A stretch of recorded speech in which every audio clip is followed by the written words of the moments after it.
Salut, on se retrouve pour une nouvelle vidéo qui n'était pas forcément prévue mais qui m'a beaucoup plu et j'étais vraiment très pressée de la tourner. En effet, ça vient d'une suggestion qui m'a été faite puisque j'ai posé une question en story Instagram en vous demandant qu'est-ce que vous aimeriez voir, qu'est-ce que vous avez envie de m'entendre, quel sujet avez-vous envie de me voir aborder sur ma chaîne. Et du coup, une des thématiques qui est revenue, c'est notamment le shoujo et plus précisément, j'ai eu mon rapport au shoujo.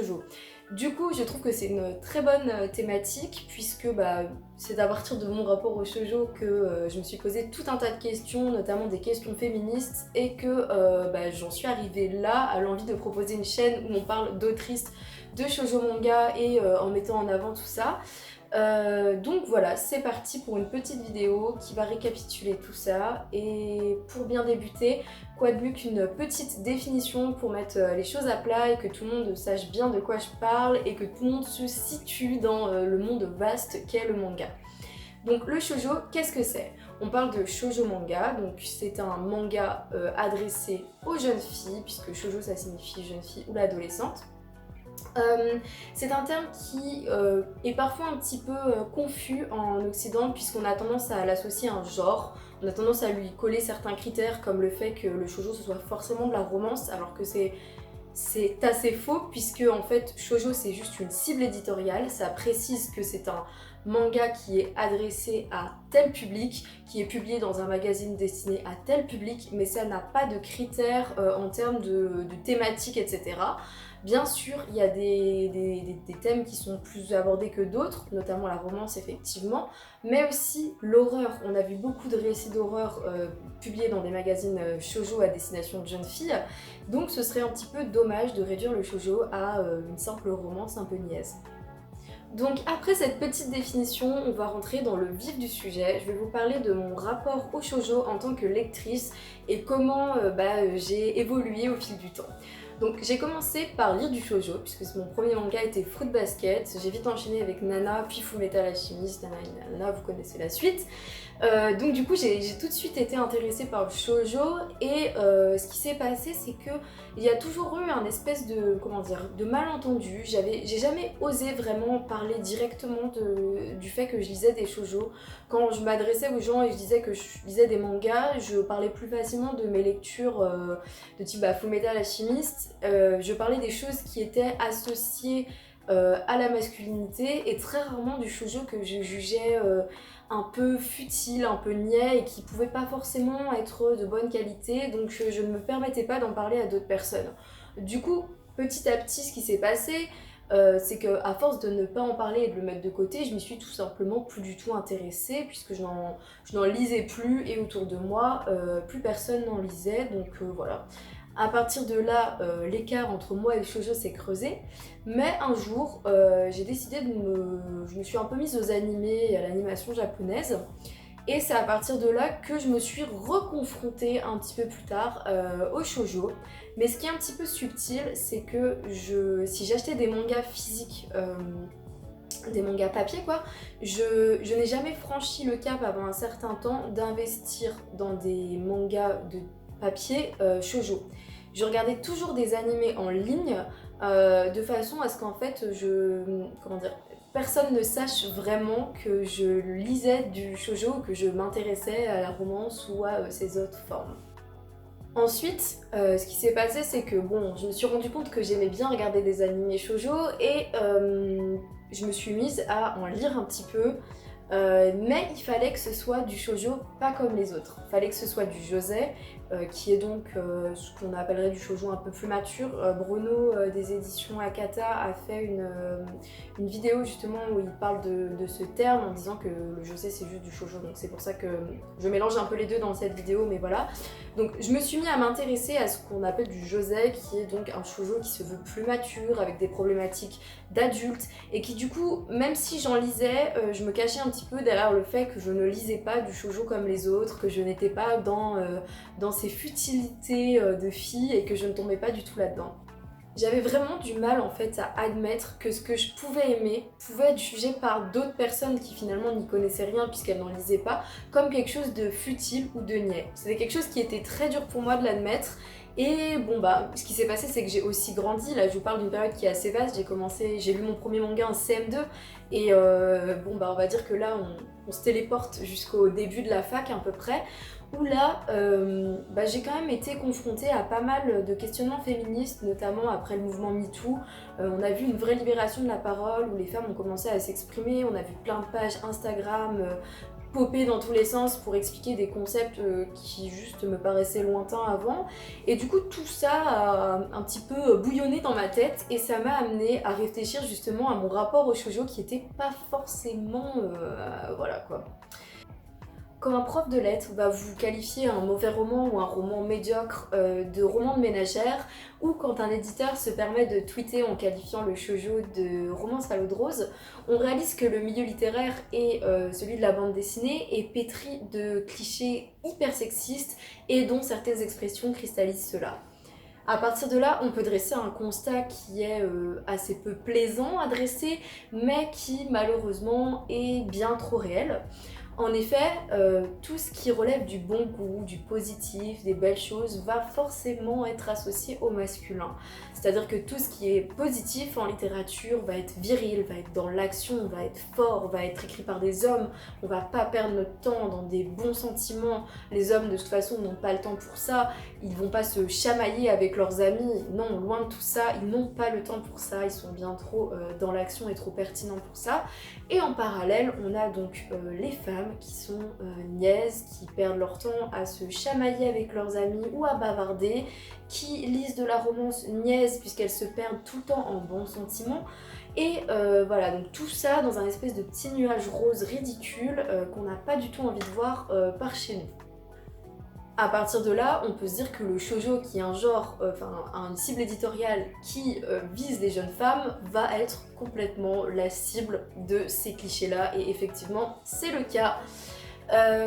Du coup, à partir de là, personnellement, j'ai eu un genre de sentiment de rejet quand j'ai réalisé tout ça et que j'ai déconstruit tout ce petit monde littéraire.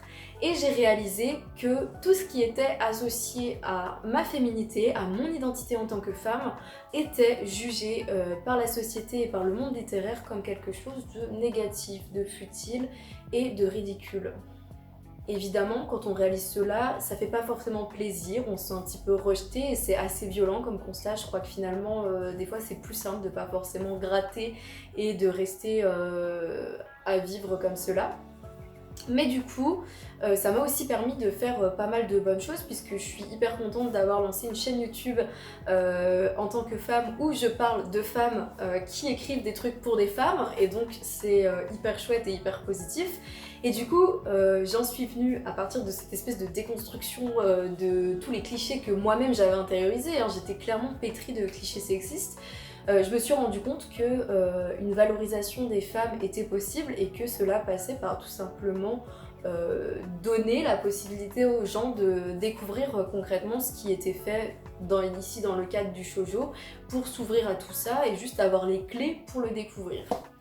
Et du coup, après avoir fait tout un travail de déconstruction des clichés que j'avais et peut-être de vous avoir fait réfléchir à ceux que vous avez, j'ai envie de vous expliquer pourquoi personnellement je trouve que le shoujo est un genre hyper chouette et qu'il y a plein de choses à découvrir loin des clichés qu'on peut avoir finalement.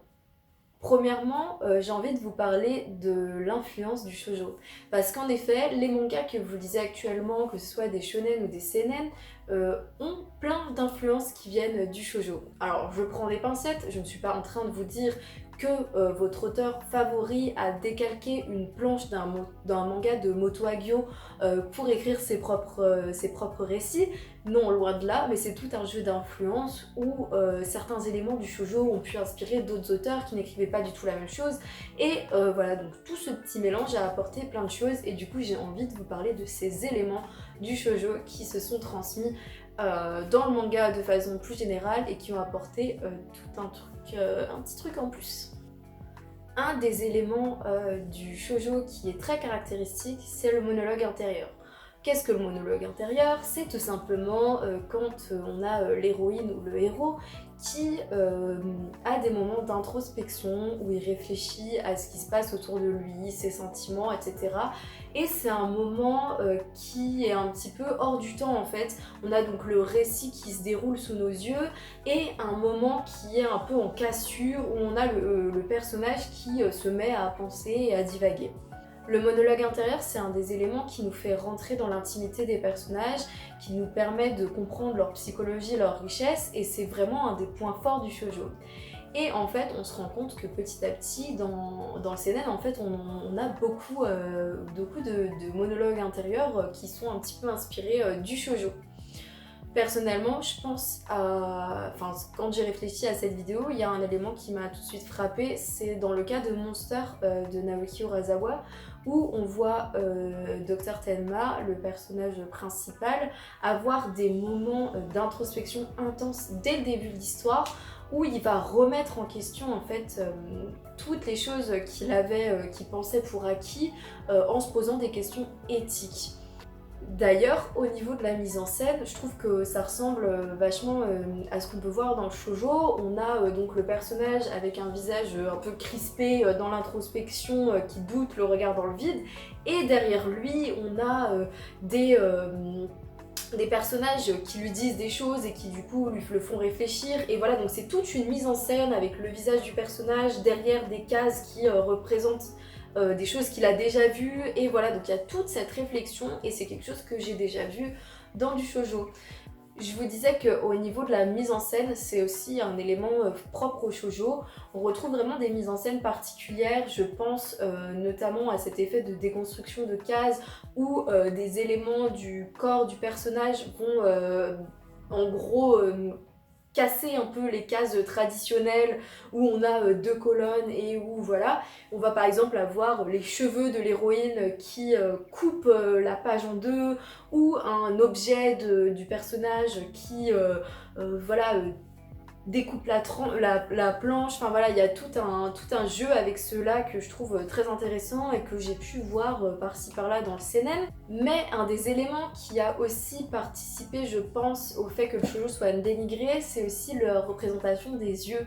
On retrouve énormément de représentations dans le shoujo où on voit les yeux de l'héroïne, peut-être parfois larmoyants, parfois déterminés, mais voilà, il y a très souvent des plans, je vous en mettrai un peu autour de moi, où on voit un focus sur le regard de l'héroïne, et en fait, moi ça m'a immédiatement fait penser, en y réfléchissant, à par exemple l'attaque des Titans. Je sais pas si vous voyez ces scènes où on voit Eren vraiment hyper concentrée, et on voit vraiment son regard plus déterminé que jamais, avec toutes les expressions, en fait, tout ce qu'il vit, tout ce qu'il ressent, qui passe finalement à travers ce regard, et du coup on peut aussi rapprocher ça un petit peu d'une méthode propre au shoujo. Et pour vous dire que tout ce jeu de monologue intérieur et tout ce jeu de mise en scène est particulièrement important pour traduire la psychologie et les sentiments des personnages, je vais faire référence à une vidéo que j'ai vue sur la chaîne des éditions Akata.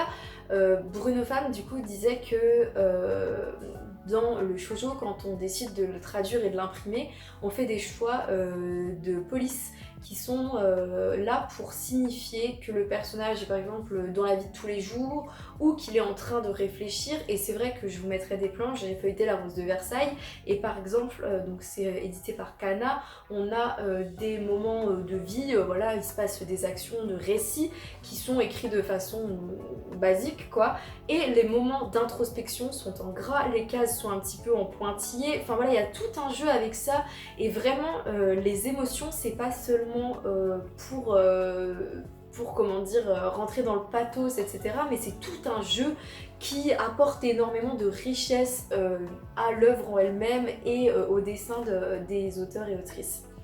D'ailleurs, en faisant des recherches, j'ai vu quelqu'un qui parlait d'occidentalisme pour le shoujo. C'est un terme qui est du coup construit en miroir par rapport à l'orientalisme d'Edouard Saïd, qui est donc un terme qui définit un espèce de goût un peu exotique dans le shoujo pour l'Europe, l'Occident, etc. Et c'est vrai qu'on a par exemple le Gekiga qui s'intéressait vraiment au shoujo, au Japon traditionnel, et le shoujo a un peu un regard tourné vers l'Occident qui fantasme et qui fait rêver. Je pense du coup à la Rose de Versailles, peut-être au Cœur de Thomas, dans cette espèce de pensionnat un peu, voilà. Et tout ça m'a fait penser à finalement un truc tout simple, Berserk. Berserk, ça se place dans un contexte médiéval qui n'a rien à voir avec le Japon, mais qui se place beaucoup plus dans l'Europe et l'Occident. Et pour rebondir sur Berserk, j'ai envie de vous parler du personnage de Griffith, qui je pense a pas mal d'influence shoujo. En effet, dans le shoujo, on a une certaine souplesse au niveau de la représentation des genres. On retrouve beaucoup le motif du travestissement, que ce soit dans La Rose de Versailles, dans Princesse Jellyfish ou dans Princesse Saphir. Et ce motif est accompagné en fait de personnages aussi androgynes, par exemple le Boys Love qui est une petite catégorie dans le shoujo et hyper représentatif de ça. On a des jeunes hommes qui sont parfois à la limite entre un corps féminin et un corps masculin. Et du coup, Griffith dans Berserk est finalement un très bon représentant de tout cela, puisque je trouve personnellement qu'il a vraiment un air de ressemblance avec Oscar de La Rose de Versailles, et que vraiment il a un physique assez ambigu justement. Ça c'est typiquement quelque chose qu'on peut se dire que l'auteur a peut-être emprunté au shoujo. Je crois d'ailleurs qu'il s'est exprimé dessus et qu'il a dit qu'il aimait bien La Rose de Versailles, mais j'ai pas réussi à le retrouver, donc prenez ça avec des grosses pincettes, mais en tout cas ça me paraît assez plausible, on va dire.